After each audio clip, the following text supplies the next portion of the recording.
Good morning, good evening, good afternoon, depending on where in the world you're based. Welcome to yet another US webinar by Internet Vikings. I can see in my laptop screen that we have quite a few people joined. Let's just introduce yourselves, guys. Who is with us today? Type your names in the chat, please. Everybody's shy. I can see Amar from Turkey. Hello, Amar. Billy Muzio. Tom Smith. I apologize if I mispronounce somebody's names. Borna here. Hello, Borna. Philip. Emily. Hello, Emily from South Africa. Anna from Las Vegas. Oh, and chat disabled for attendees. Can we please have the chat back? Yes. Rob from New York. Perfect. Hello, Rob. Amazing. Any more people here? Susie from Tampa, Jerome from New York. Quite a lot of people from New York. Yelena, how is it in New York today?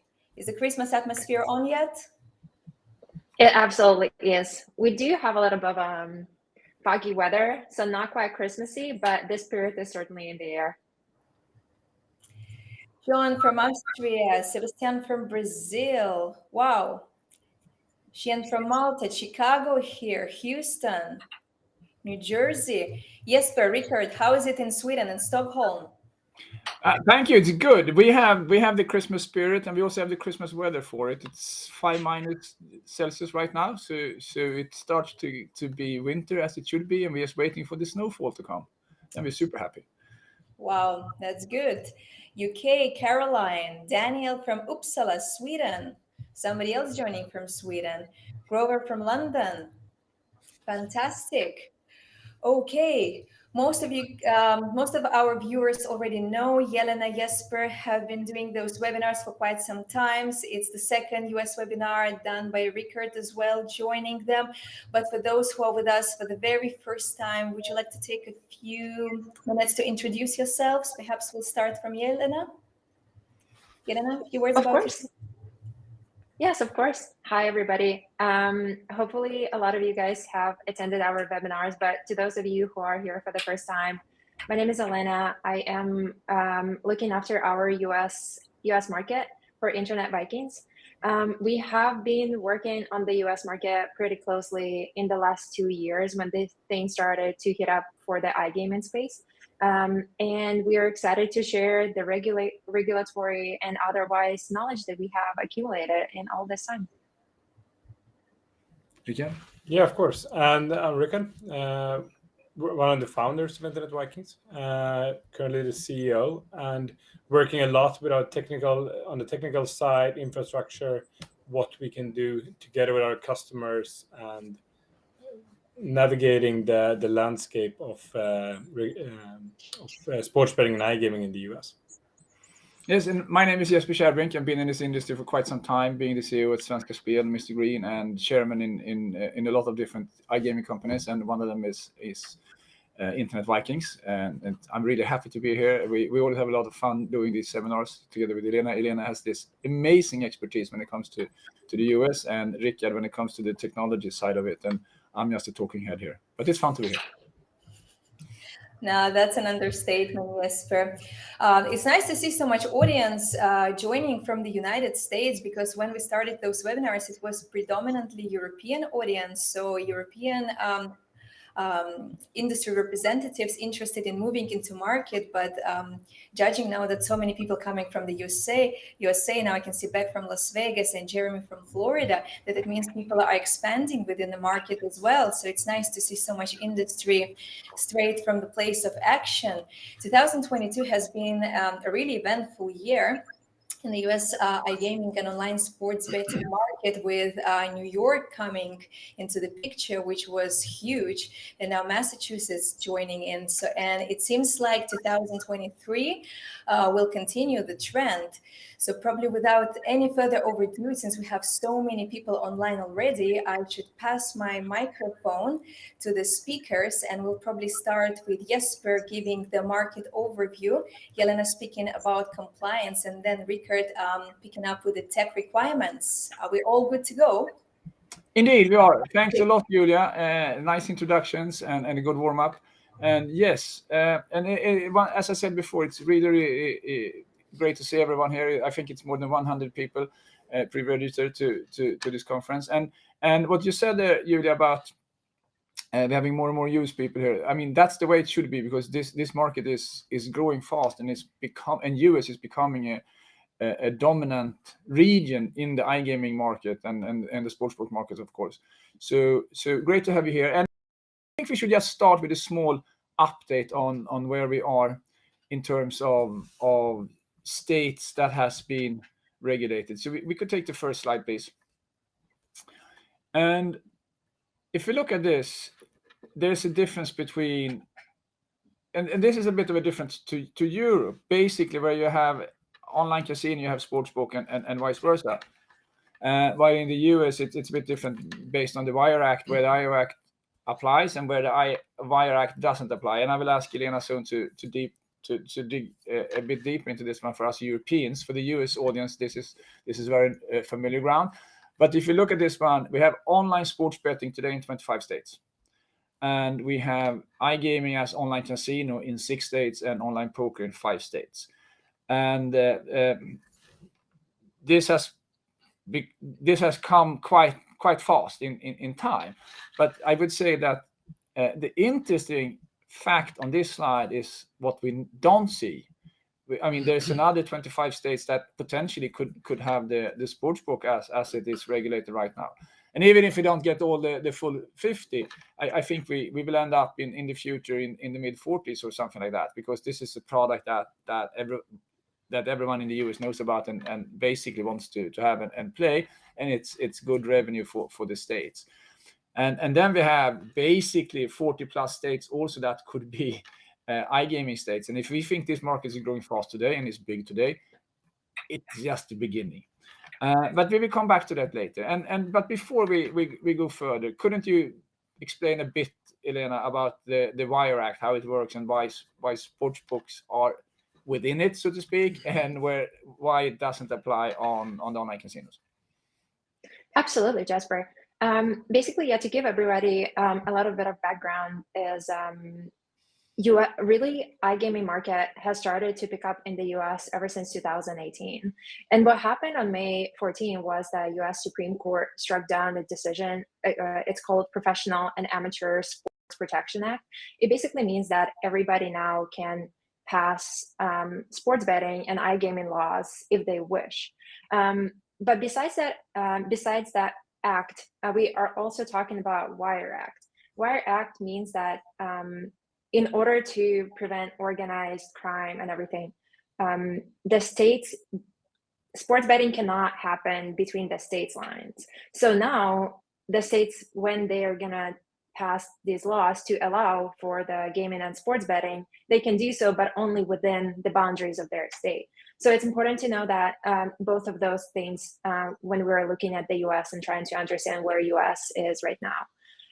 So yeah, ever since 2018, as Jesper said, it's really been heating up for many states. Like right now, it's 25 plus states that allow sports betting, and only in second year, ever since that act was struck down, 11 states have passed those laws. It's been up and down over the years. Like in 2020, we had 3 states, and then the biggest state was last year, 2021, where 6 states passed after the first initial wave. 2022 has not been as big, with only 3 states passing laws. But what we're seeing here is definitely a huge interest to online gaming that obviously the pandemic has only sped up. Indeed, and as we said, I think we only see that, and as Elena is saying here, we only see the beginning of this growth, and we will come back to this further down the line. And should we continue, Elena, with the update of the legal update 2022 on what happened there? You said 3 states passed this year, and some didn't pass. Like there was a lot of expectations around California. and they didn't. And please, if you could comment on that one as well, because that's the 8th largest economy in the world, I think. So of course the industry looks forward to that opening up. Absolutely. As we've started talking a little bit after 2021, the expectations were really high. A lot of experts were predicting at least 5, 6 to 7 states passing the laws. This year a little bit underdelivered. In total, only 3 states passed, and 11 with a variable degree of success did not pass those laws this year. So far we have 3 states, which is not bad at all. We see, even though a lot of them did not pass the laws this year, they're definitely going to attempt to pass those laws next year. California, everybody was looking at California. Obviously, the biggest economy in the U.S. was very exciting, but it was expected, unfortunately. But hopefully, next year, it's gonna happen either way for Texas.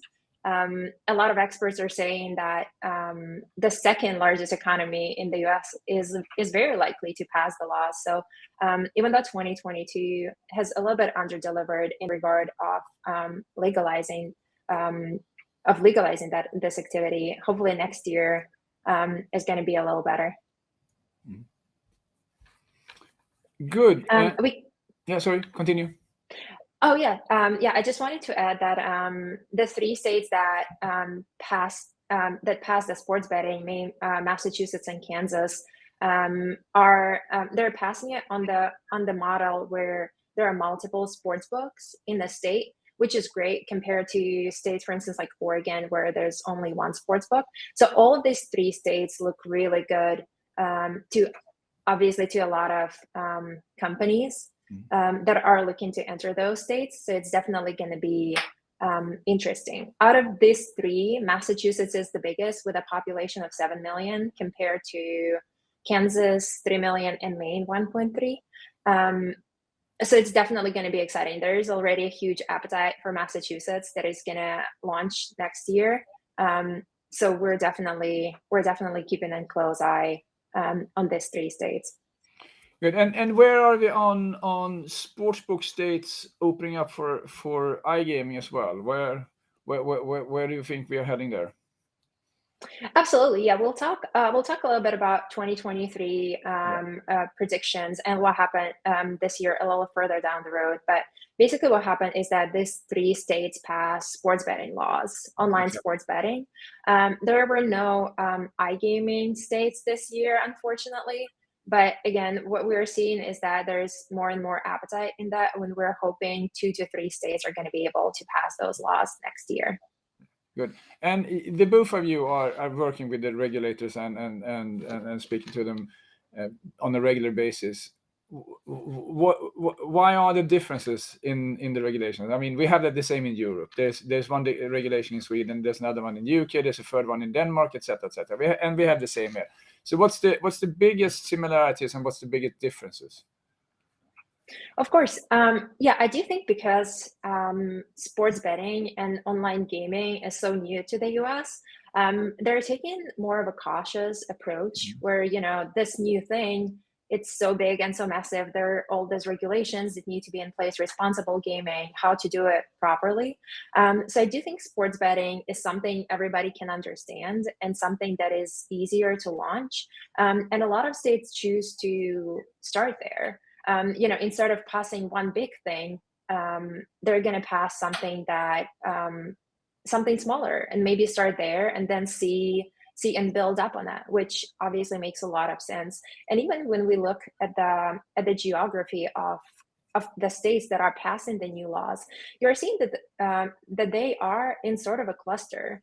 So a lot of states are looking to what their neighbors are doing. Like New Jersey, Connecticut, New York, Delaware was the first one, and so on and so forth. So it's definitely about being cautious, but also seeing what other people are doing. And again, we do already see huge success in the states where online casinos are allowed. So hopefully more and more states are going to join join the wagon. And Richard, it seems that on the technology side, the difference is not that massive. I mean, if you look at these 3 states, one is having mobile betting on via 4 tribals, and Massachusetts is doing 15 licenses, and Kansas is doing 6. I mean, as an offering, that's quite a big difference. And handling that from a regulatory perspective, when you apply, if you don't have one of the 6 licenses, you're kind of out of that market. Yep. But from a technical perspective, they are not that far away, are they? Like technically, no. There is what you should provide. You should have like the security side, information security, the protection, also the availability. So if there's something going on, that there is logs, there is information, there is backup. That is more or less the same. Usually, the differences between the differences where you need to host the actual servers, the backups. You need to have it in a licensed premises. Do you need to have it in your market access, like where you have your market access deal? These are the kind of things that's a little bit the difference between the different states. But when my point is, and Lena, you can help me here, but when you have got the license and you get the second license and the third license, it's not that you need to set up a total new operations per state. You can still operate in a similar way, state over state over state, when it comes to marketing and exactly. techno. And you can have the same like that knock and things like that. Yeah, so that's what we are seeing, like state by state by state. It's just a replication. It's just a mirror on each and every state what we set up. And on the commercial side, it's basically the same. There are very few. Elena, this is a question to you. There are very few limitations or different limitations in marketing and such. It's if I run a marketing campaign in New Jersey, I could basically run the same marketing campaign in Kansas if I wanted to. Yeah. Pretty much, yeah. I'm not sure you should, because it's different states and different offerings, but you could in theory. Good. I think this is clearing a lot. And as you said, a bit disappointed with only 3 states opening up. 2022, we had big hopes in 2021, but as we said before, still is a really, really strong growth in these states. And us from Europe, we really used to handle a market by market approach, and I think the US is the same. You always handle a state by state approach. So there are still so much to do in the states where you have a license today, and if you are new and want to go into all this, I think the more states you can choose from, the more difficult it will be as well. So I mean, I know we talked about this the last seminar we had, and we kind of recommended that if you're not super huge and super big, you should take it a state by state approach, because as a market they are big enough for a single player. There are some brands that probably need to roll out a bit larger. Please, Elena, the next slide. See where we. Yeah, so along with a lot of regulatory updates, we did have operational updates. So this year we had 5 states going live. As you can see, they are different population and different launch dates, hence the different generated revenue to date. But we are seeing that all these numbers of the revenue are pretty comparable to their population and to and when they went live. The biggest obviously is New York, launched in January. It has become a record breaker right away. And many states, again, we don't know if other states, maybe besides Texas, are going to reach New York in terms of revenue and handle. But it's been the biggest event this year, New York, and everybody's obviously looking at it. Even though to providers, to sportsbook providers, New York has not been the easiest, with a lot of with very big tax burdens and limitations. But it certainly has been exciting to see how the revenues just keep going up and up and up for these new states. Yeah, I mean it's a boom, and if you consider the population there, the revenue year to date is quite amazing actually, and but still, looking at comparative numbers in some European countries, it still has a large growth opportunity into those numbers. I really think New York, yes, tough taxes and some limitations, etc., but it's still a very, very interesting market.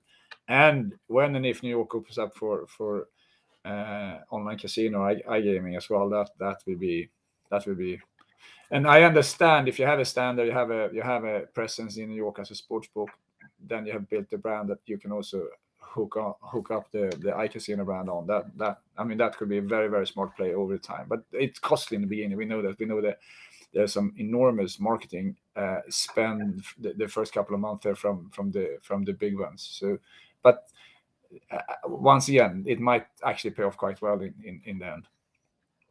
Yeah, absolutely. And yeah, we are going to jump into 2023 a little bit later, but yeah, a lot of people are saying that New York is not super close, but it's inching closer and closer to legalizing online. And we got a question: is New York revenue or handle? That's revenue,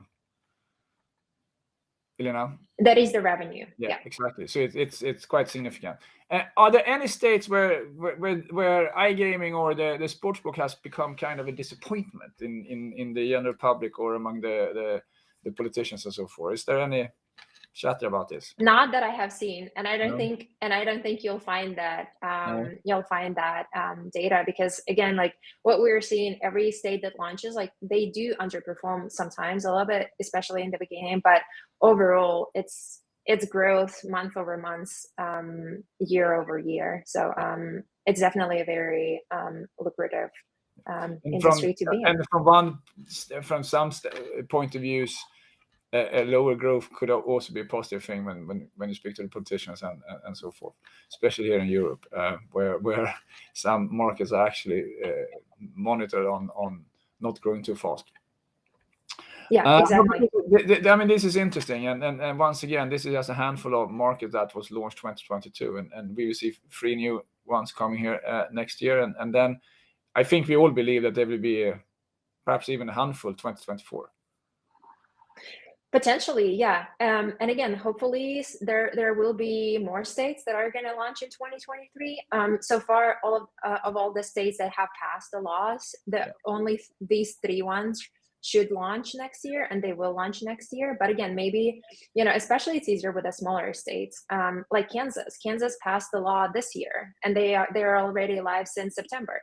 So, I do think that there's definitely going to be maybe 1 or 2 more states to launch next year. Cool.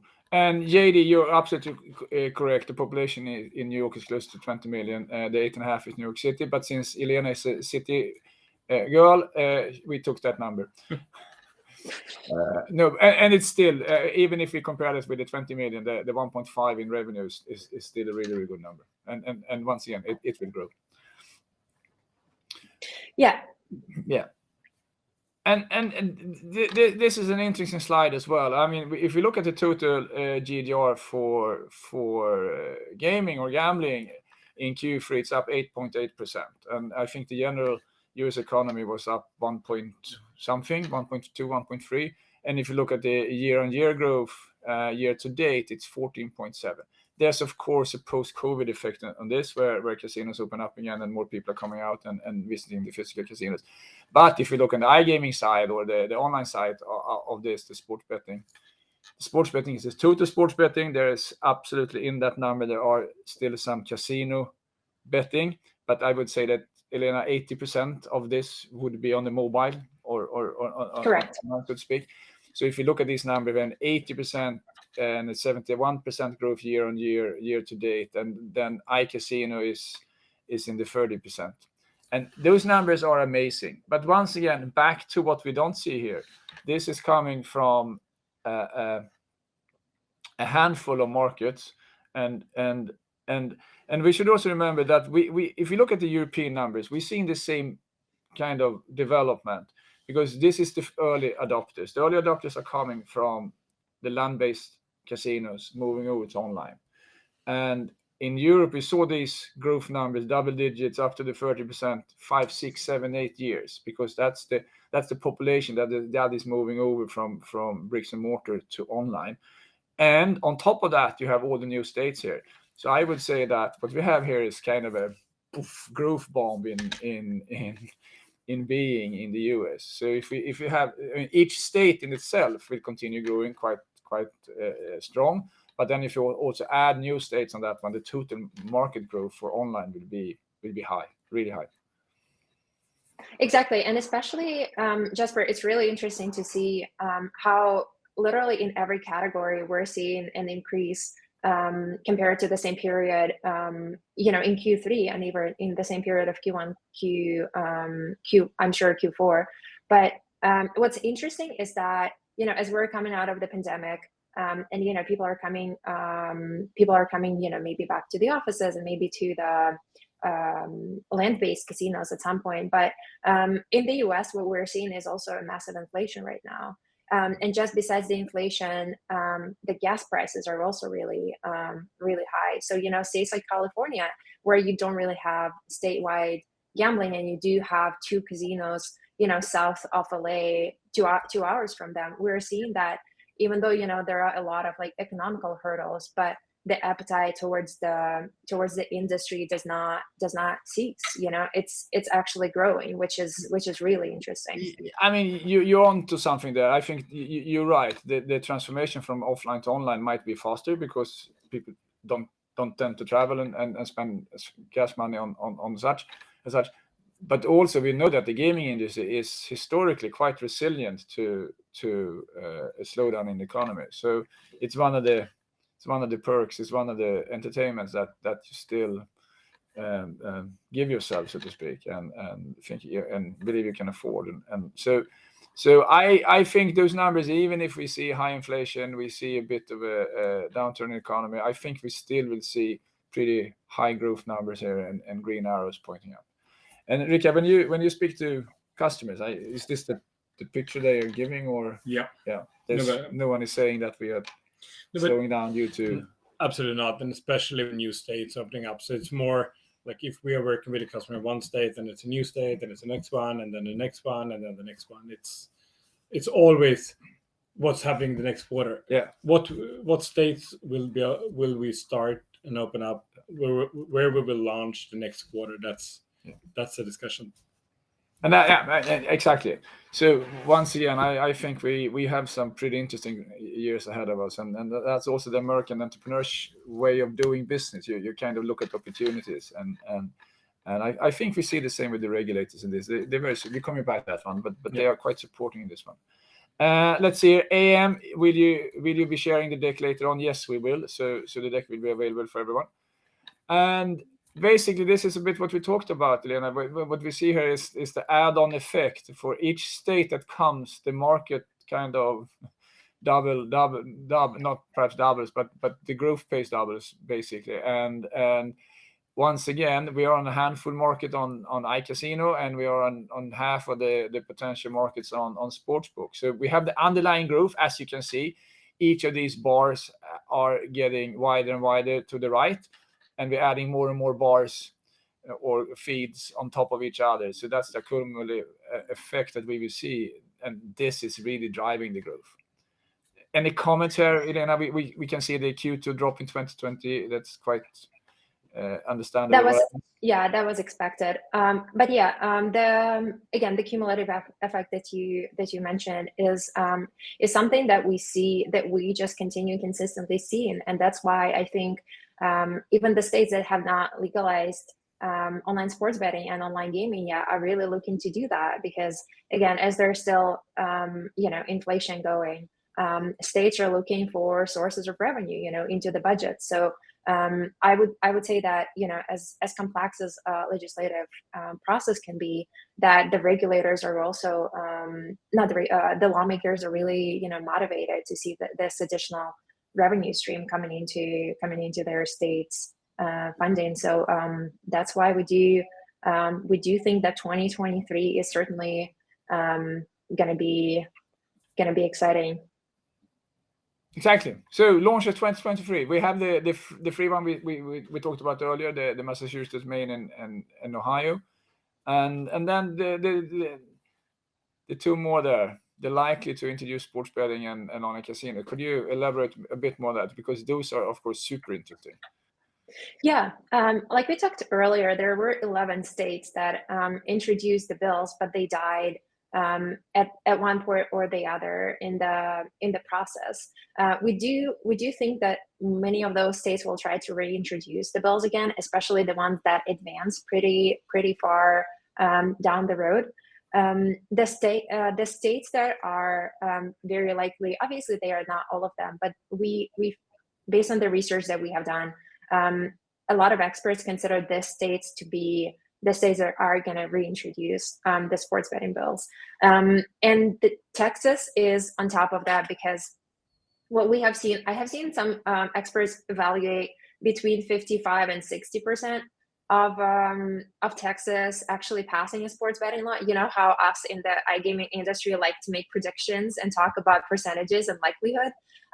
So that's what it looks like for Texas. So I would say it's pretty high, and that's why we're thinking that next year, 2023, is going to be so exciting, because again, second largest economy in the U.S. is even bigger than New York. You know, it's definitely going to be an interesting launch, and yeah, I myself cannot wait to see it happening. In addition to sports betting, we also talk about online casinos, obviously.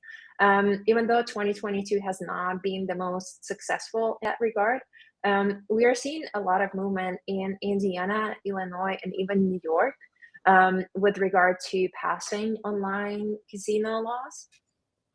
And going back to the percentages again, I have seen that I have seen 75 to 80% that at least one state is going to pass online casino laws, which is again pretty high. And these states like Indiana, New York, Illinois, they already have sports betting market. So it would be easier for them to pass the laws, and hopefully we will grow. As much as I wish that all of these states were to pass online casino Yeah, but laws, Elena, it's actually from a kind of a more philosophical perspective, it's not that bad that it goes slow, because it's not that there's not enough to do for operators and providers today. You might think yes, faster, but having 3 next year and one of them being whatever, even if it's not New York, it's still just gonna ramp up and build this accumulative effect. So I think if we do 3 per year here, that will have a very, very strong growth the coming 5 to 6 years or even 10 years. So no, this is really, really interesting. And I know that we I think it was the last seminar someone asked, is it too late to enter this market? And I think everything here actually points to a big no to that question. It's absolutely not too late. And I remember when I saw the 5th iGaming casino launch in Europe, and I said, oh, these guys are too late, they will never make it. They are today one of the biggest casinos in the world. So I was totally wrong. And we still see successful launches, both on the provider side and on the operator side in Europe. And we have been doing this for quite a long time now. So no, to everyone out there, it's absolutely not too late. Rickard is telling me that, yes, in hosting it's too late because there's only Internet Viking out there that can do the job. But honestly, between us, I don't think he's right. I think everyone could try whatever they want. It's a huge market coming here. Yeah. But then I just add to that, like what we are saying, like what we are seeing is that most customers need like a quarter, like 2 months to a quarter to actually launch something, like technically get it launched, like get it like everything done. And with that, you can only launch like 4 to 5 different, maybe 6 different states per year. Exactly. And so everyone within this industry will have enough to do within the next 5 years. Yeah, easily. Just by natural growth. Easily. And yeah. And then, Rickard, I mean, some strategic planning, providing capabilities to early adopters. I call this selling the shovels to the gold diggers, and apparently some wiser person than me changed the headline on this slide. But there are some things that you have to do, and that is kind of. And couldn't you walk us through this? I mean, it starts with licenses, of course. Absolutely. No, but it starts with licenses due to the history of gaming in the US. It is a very license heavy. It is a lot of things that you need to have in place. It's not complicated. It's just that you need to have your documents. You need to have everything around you, around your UBOs, around the executive teams. It's not complicated. No, it's not complicated. But it's cumbersome. Yeah. Yes, it takes forever and it takes a lot of time, but it's not complicated. No. Exactly. When you've done it, it's there, and like a lot of states are looking at other states. Okay, you are licensed in that state. Perfect. That goes faster and faster. Faster and faster, and they know that like a lot of the states have similar legislations. Yeah. It's the same fingerprint forms. It's the same setup. Yeah. So, so I would say that's where it starts, and that's and talking with the regulators and work together with them. It's also something. And take advice on this. Use Yeah. a lawyer or a legal firm or whoever who's expert in this one. And then the security focus is high. I mean, and as a provider, you should have that covered, so to speak. And being ISO certified, is that a must in all states, or is it just really good to have? In most states, you need to be either like your providers or yourself needs to be ISO 27001 certified, or have a SOC 2 report. Like I've done the SOC 2 reporting, which means that you have control over information security.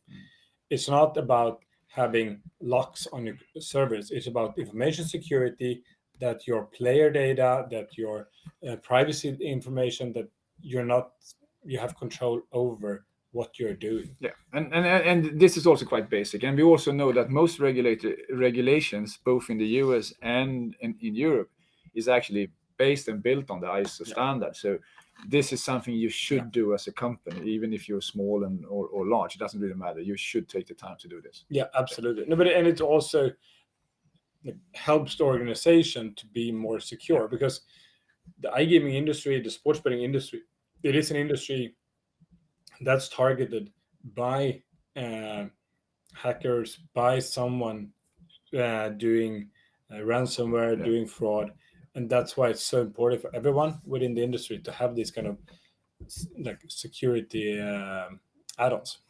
And then the key word in this industry is scalability. I mean, this is a business of scale.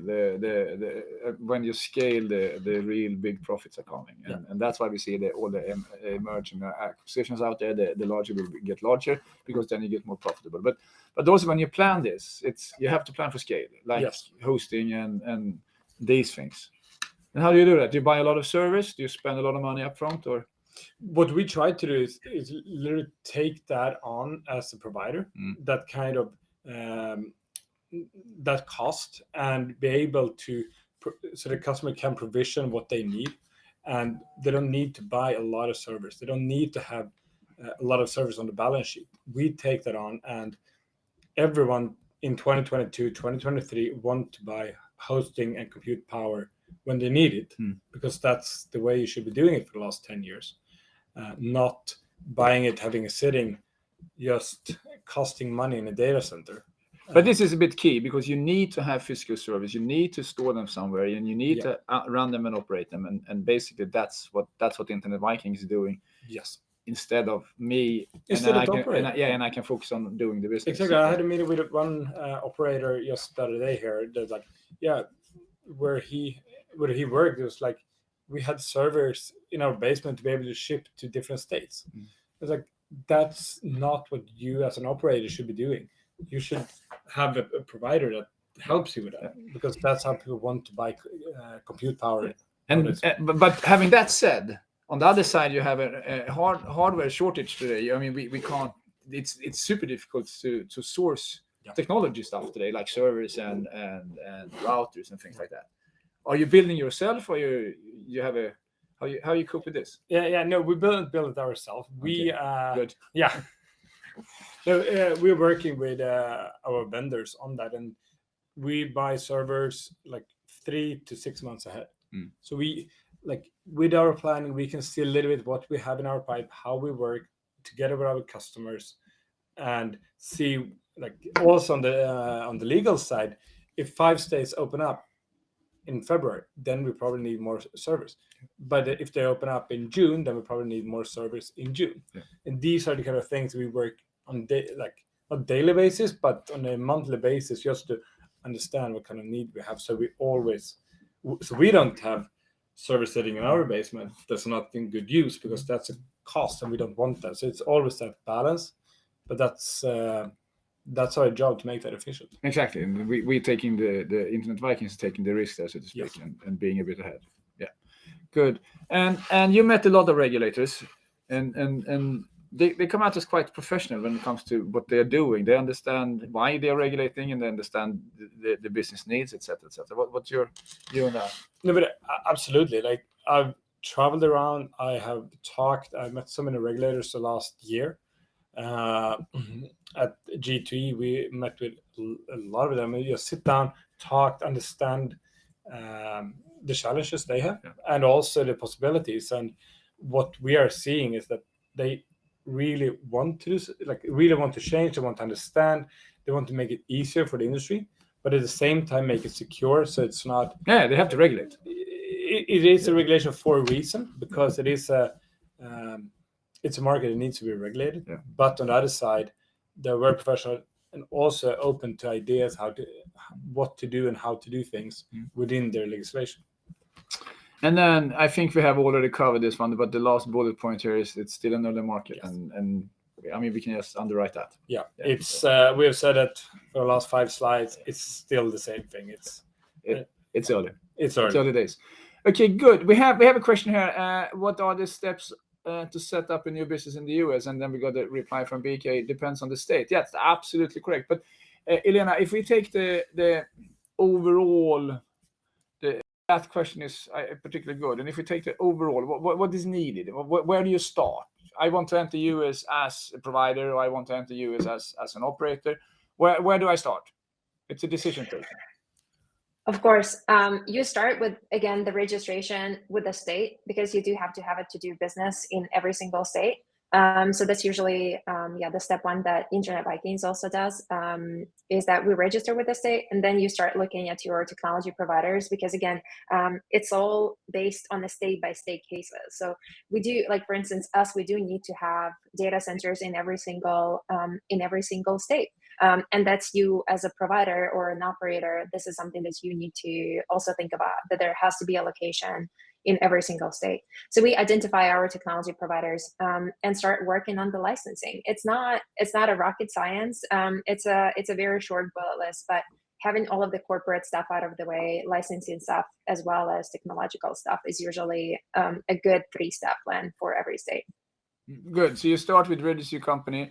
You find suppliers for hosting and such, and then you start the licensing process. And then when you got that, it's basically business as usual. You do your marketing plans, and you do your launches, and you build your product, etc., etc., etc. So it's not more that it's basically the same principles as in Europe. You do the same things, yep. and but that's really good to know. But you do it per state, and that's where it becomes, you do it per state, exactly. For me and Elena, that's where it becomes like, okay, you really have a structure for it, because doing it in, like we do, in 18 different states. But you always start. I mean, our advice has been to start with one, to learn the process, and then you just do it one by one, and a bit dependent on where.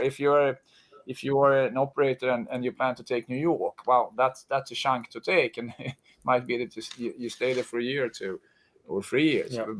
While we have to be in every state now, because our customers are demanding every state. So the Internet Vikings speed on rollout is a bit higher. Julia, we are done with the presentation. I'm back with the Q&A session. Yes, it was an amazing presentation by you guys. Wow, a lot of information, and I can see that the chat has been very active. Quite a few questions were sent through. Guys, please don't hesitate to send more questions. If you have any unanswered questions or you doubt about something, please shoot them in the chat box. We're going to answer them right now. Before we start, I saw a few questions asking whether we're going to be sharing the deck. Do you mean the presentation by that? If Yes. so, yes, without a shadow of a doubt, we are able to share the presentation to everybody who attended the webinar. And we also have a present for those who have stayed until the very end, which I will announce in a bit.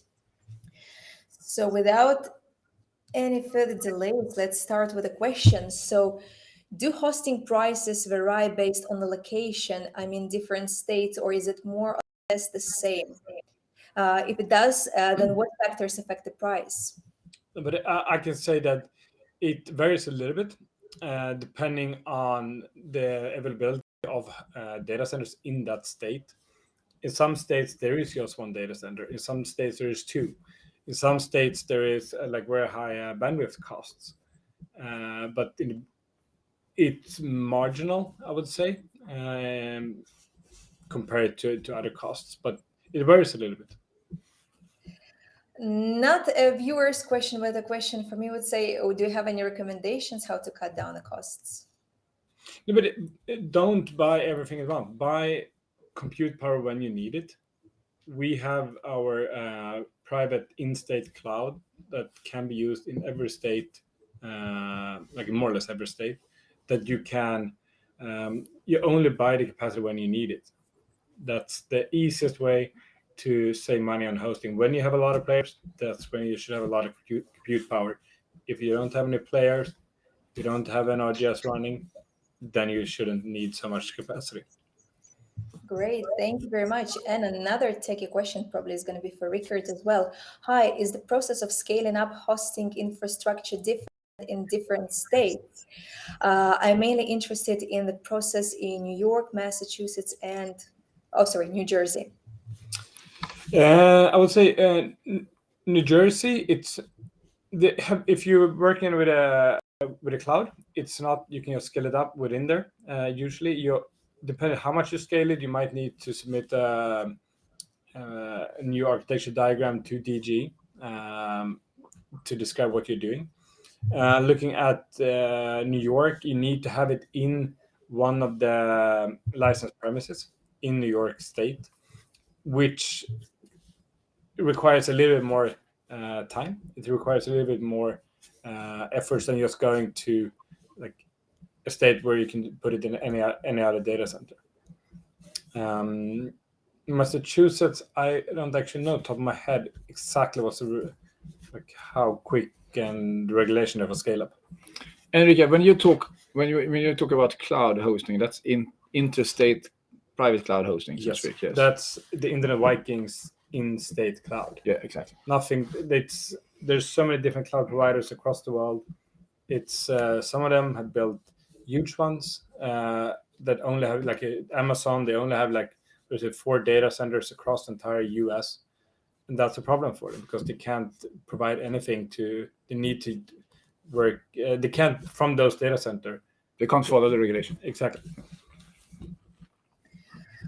Well, let's carry on. Yelena, your updates have caused an avalanche of reactions. I would assume the question, did I hear Texas is legalizing in 2023 is not so much a question. I believe you cannot guarantee that. But yeah, people... I think we would say the chances... 50 to 60% likelihood. The chances are pretty good. It's not certain, but yeah, we're hoping for it for sure. Ohio live on January the 1st. And the next one will be a techie one as well. Again, a lot of techie questions, guys. Apart from the webinar, we're also doing regular live streams with Rickard Live with the CEO once a month, where he answers all techie questions. And most of them are tied to the United States iGaming on online sports betting market. So stay alert on our LinkedIn page and follow those as well. So the question would be, what technology is being used to ensure they're compliant on day one of launch and continue to stay compliant? I guess by they refer to operators. No, but it's basically working with someone that knows the industry. I would say that is the best way to do it. Not like working with other Internet Vikings, one of our peers in the industry that provides that kind of service that have done it. Not like 2 times, but like 10, 15 times before per state. And also a supplier that understands the importance of regulation and being in dialogue with the regulators, so you can adapt accordingly. There will always be changes, and changes is a positive thing unless you're surprised by them. And that's kind of Rickard's and Elena's job to make sure that we are not surprised by these changes, but actually can help our customers with this. So I think what Rickard is saying here, finding an Internet Vikings or a peer having this as a philosophy is the key here. Yeah, and I would just like to add that obviously there's a huge amount of companies that you have to engage in. Starting with affiliates, then hosting provider, and then odds provider, and then where your servers are located. There are many levels, and each of that level has to be compliant. So again, to you as an operator or as a supplier, it helps to go with somebody who is already licensed in that state and who already has knowledge of how the system works and how the changes should be processed and so on and so forth. It just decrease the time to market or whatever else needs to be in place. But also, I have seen that there are actually companies, if you Google, there are compliance companies that help you go through every single step and make sure you are there's not going to be any delays or any additional questions from the regulators, which will speed up the license. So there's definitely, again, because the industry is so growing, a lot of companies see different opportunities in one or the other. Like, there is already software that helps you file all the licenses to make it easier. There is a company that helps you be compliant, and so on and so forth. So definitely, this whole process does not have to be as cumbersome as you were to do it on your own. Good. Julia, there's an interesting question here from, I think it's from Lauren, Colorado. If you can get it up there, I can read it. Is it in the USA? Do you foresee Yes, returns, exactly. And this is an attractive offering to customers in the next 5 years? Sport seems to be the point of the sword, but what other offerings do you all see being crucial in the future for online casinos that are pointed towards the USA market? This is a really, really good question and a really interesting question. And the basis for this is there a big difference between how you gamble to gamble on in the US and in the rest of the world? And if you compare, let's compare with Europe that we know more about. And I would say no, it's very similar. And I think the gaming market actually started in some extent in both the US and Europe at the same time, with the big casinos in Monte Carlo and Las Vegas, etc. And take off. And then the US gambling market has taken off, and it has been much more prominent for many years. And then the iGaming market opened up a bit earlier in Europe, and what you see there is that the games that works in the beginning is exactly the games that works in the land-based casinos. So if there's and you can even go down to titles on slots. If you have a slot on the land-based casino and you move that to online, exactly when the online market is open up, that's the game that the players want to play, because the players are moving from land-based to online, and they recognize the games there and feel a bit secure with these games. And is there a big audience for for table games in the US in the casinos? Yes, it is. It's huge, and also we see that in the numbers that the table games, the RNG table games in the US is actually higher than in Europe. So I would say that live casino is definitely a product for the US market, definitely. And sportsbook, of course, sportsbook will always be the tip of the sword because it's such a broad product. There's more people playing sportsbook than is playing iCasinos, basically, at least in Europe, and I think it's the same in the US. But from an iGaming perspective, from an online casino perspective, yes, you will have table games, RNG based. You will have slots. The slots in the beginning will be very similar to what you played on the casinos, and then you will have live casino. Then over time, we will see this develop. The slots will be more. We have seen this in Europe. The games you play today is much more advanced than the games we started with in Germany or Sweden or Denmark, and we will see the same in the US, I assume. We will also see other kind of games coming, a bit more social driven games with skill based and peer-to-peer gambling and so forth. There's such a development on games now, but the foundation will be sportsbook, slots, table games, RNG, and live casino. And I think live casino could take up to 20-25% of the market in 5 to 10 years time. But that's my prediction and my guess. I've been wrong before, and sometimes I've been right. So you take it with a pinch of salt. Thank you, Jesper. Thank you very much. And we also had a few pre-submitted questions that were sent prior to the webinar. I'm going to read them out. So that would be, are there any regulatory requirements for the states openings in 2023 that are unlikely uniquely different from states that are already open? Thomas Kepler. Elena, that's your question. Yeah, I'll take this one. Basically, the states that are opening up, the three of them, they are pretty similar to what we have seen so far. Basically, in the U.S., there are different models how states can go about it. There could be one monopoly, and then there could be at least a few of the other, a few sportsbook or so-called skins that allow multiple games and healthier competition in the state. So the states that are going to open up belong to the second category, that there will be multiple sports books that are going to be allowed, but they all pretty much follow the same standard and the same procedures. And like, again, as we have said already, that a lot of the lawmakers and regulators look to other states, and then, you know, not trying to reinvent the wheel, but they're seeing what works in other states and what do they think they're going to work in their state, and then they're passing it. So it's not, the states that we're seeing are not going to be significantly different from everything we have seen so far. Julia, there's another really interesting question there, because Yes. I would like to know the answer on it, and I will put Elena here on the spot. It's from AG about the payment providers. Yes, when you mentioned the Wire Act, does that only apply to sports betting and does not apply to iGaming? What about payment providers? Yeah, it was ruled in 2021 that Wire Act only applies to sports betting. That's why we're saying such a thing as multi-state online poker games. There are a few states that are already doing it. Again, it's very dependent on the type of game, because for poker it does make sense to do it multi-state, and a lot of regulators are reluctant to pass the laws that are going to allow that. I mean, not that they're reluctant, but there are significant considerations, like from state responsibility it becomes federal responsibility if something goes wrong. But it is correct that it only applies to sports betting.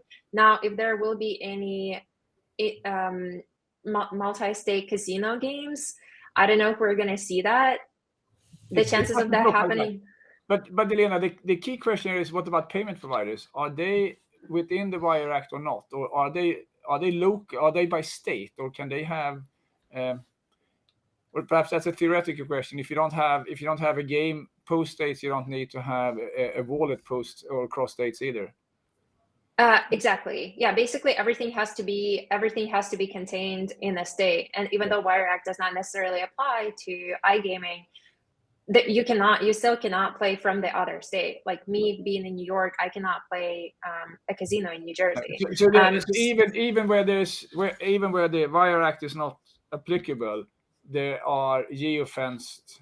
Exactly. Yeah, because of state legislation. That's because of the state legislation. And which means that if I'm a payment provider, I need to provide payment per state. It can't be cross borders unless it's poker then. Yeah. Okay, fair enough. That's good. Thanks for that. And another good one, I would say, what role will the Native American casinos play in an online offering? Is there an advantage that Native American casinos have over and above state-regulated casinos? I can take this one, because we worked with a few, and I would say knowledge about the market.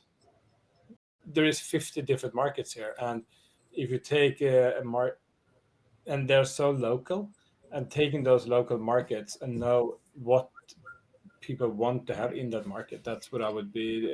That's the advantage they have.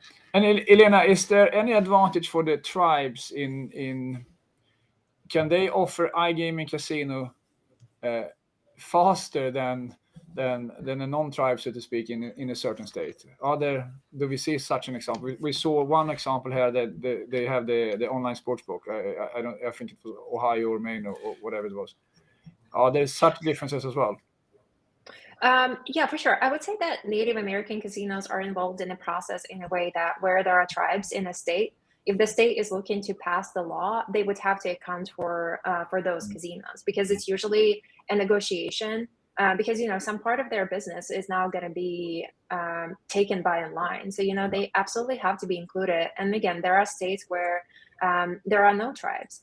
So that makes the process sometimes simpler if you want to pass the legislation. But again, in some states they're very involved. In some states there are not, especially when there are no casinos. But I have not seen examples where them being Native American directly affects the speed of the market compared to commercial casinos.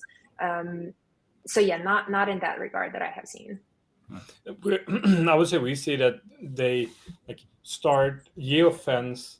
They do mobile iGaming geofence to their premises, even though the premise is literally very small compared to the state. But then they can start working with the market. They are a year, 2 years ahead about everyone else on the market when / if it regulates. Up, yeah. I love to see how active people are in the chat, because before it was purely questions, answers, and now I can see that people are actively participating in the conversation and also sharing the expertise. Yeah, we have some experts here, so we can recruit for the next seminar. Yes, I would say so, definitely. I'll probably call for another question because we're now over an hour now. However, if you have any unanswered questions, guys, we will have another webinar most likely in February, sometimes towards the middle or the end of the February. So stay alert. If you have any unanswered questions, please send them to us on the LinkedIn message, and we will include them into the next webinar. So that is not a problem at all. So where was I? I lost it. Can the payment provider servers be centralized in Nevada or must be per state? Rickard, Yelena, who will take this one? I think it can be centralized, most likely, because as an affiliate you can also be centralized. But thank you all for everything today. It was a great webinar.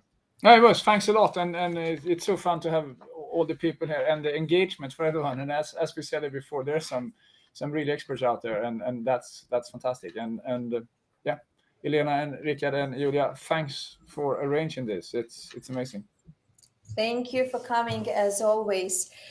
So I would say for those who stayed until the very end and attended our webinar, we will send directly to the inbox, to the emails, the first week of January, our brand new US brochures, where we will have all the updated regulations, newly open states, and all the necessary information we have enhanced at the end of 2022. And you can come back and check it at any time. And please, if you have any questions, as always, send them to us and we will answer them in the next webinar, or we will cover them in one of the Live with the CEO sessions, guys. Thank you very much, Yelena. Thank you very much, Jesper, Rickard. Have a great day. Thank you. Cheers. Bye. Bye. Thank you so much to the audience as well. Thank you, guys, for joining us today. We will be welcoming you at our next webinar, probably in February, as I said. Have a Merry Christmas, everybody, and a very Happy New Year. I'll see you in 2023. Cheers. Bye. Thank you. Bye-bye. Cheers, everybody.